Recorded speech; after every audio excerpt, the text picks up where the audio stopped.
So if you've ever wondered why you have symptoms associated with POTS or postural orthostatic tachycardia syndrome, watch this illustrative explanation. On the screen, we have a patient with circulation of blood depicted in red. You can see blood in the brain, in the heart, in the skin, in the gut, and in the lower limbs here, with a normal blood pressure typically when you're lying down, sitting, or indeed when you're first standing with a normal blood pressure.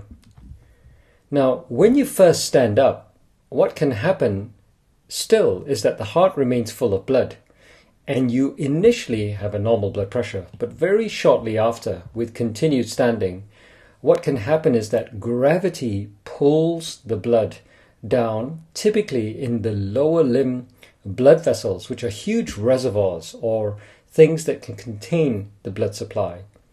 Now, this empties the brain, as you can see here in the heart, and lowers the blood pressure somewhat in a majority of patients who initially stand up and continue standing. Now, in normal physiology, what happens is that the body automatically recognizes that the blood pressure is falling as the blood drains into the lower limbs and the heart empties of blood with the blood pressure falls. And this sends a very important signal to the brain to start to activate what's called the fright or flight response. Now, this is part of your sympathetic nervous system, that bit of the nervous system that controls everything we don't need to think about. And typically, the adrenaline and cortisol levels, which are hormones related to the sympathetic nervous system, are released, and activation or release of these hormones are done or created to maintain a cardiac output and to maintain filling in the heart. Now, when the heart is activated by adrenaline or cortisol, this has the impact of increasing the heart rate. And that is why patients with POTS may notice a slight acceleration and sometimes a substantial acceleration in heart rate when they're standing and the blood continues to pull. And this is felt as palpitations, and some even feel a very strong discomfort in the chest as the heart not only beats faster but can also beat stronger.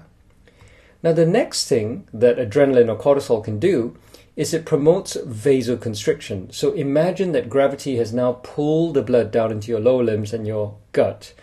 The impact of adrenaline, or more specifically adrenaline's sister called noradrenaline, leads to vasoconstriction. And the vasoconstriction is a phenomenon where the blood vessels in your body are squeezed because all blood vessels are surrounded by muscles. And these muscles are very sensitive to the autonomic nervous system neurotransmitters. And these transmitters include adrenaline that cause the squeezing of these muscles to push the blood back up, as illustrated in these arrows here, to fill the heart full of blood.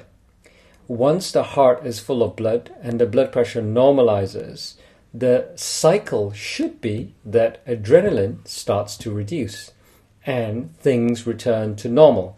The heart rate reduces because it's not needed anymore, because the adrenaline that pushed the heart rate up in the first instance is no longer present or is being gradually faded away as we get used to standing. The problem with patients with postural orthostatic tachycardia syndrome is that there is an inability to continue to improve the blood pressure or improve filling in the heart despite more and more adrenaline.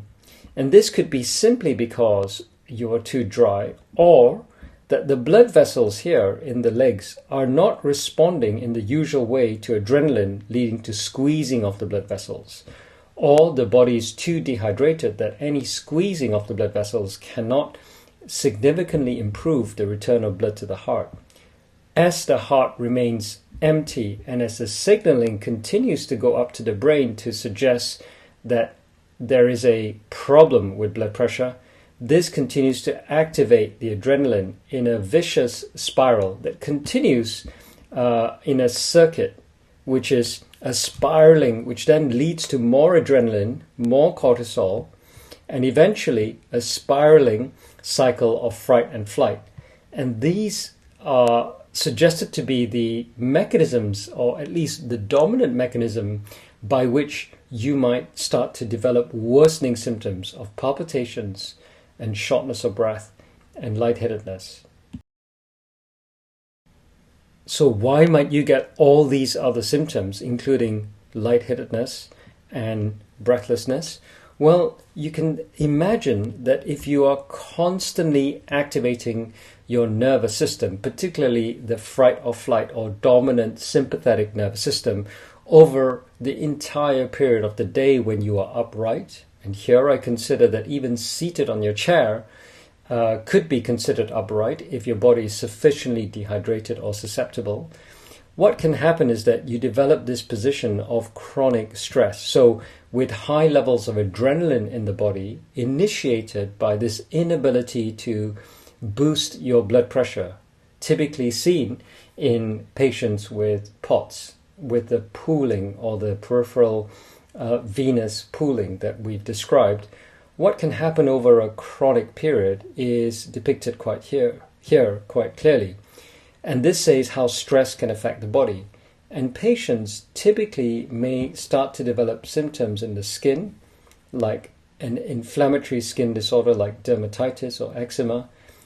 Patients can also develop symptoms related to gut or stomach issues, including irritable bowel disease, peptic ulcer disease, allergies, cramps, wind or gas. Patients can develop impaired immune system activation and increased susceptibility to recurrent infections, and this includes recurrent COVID infections.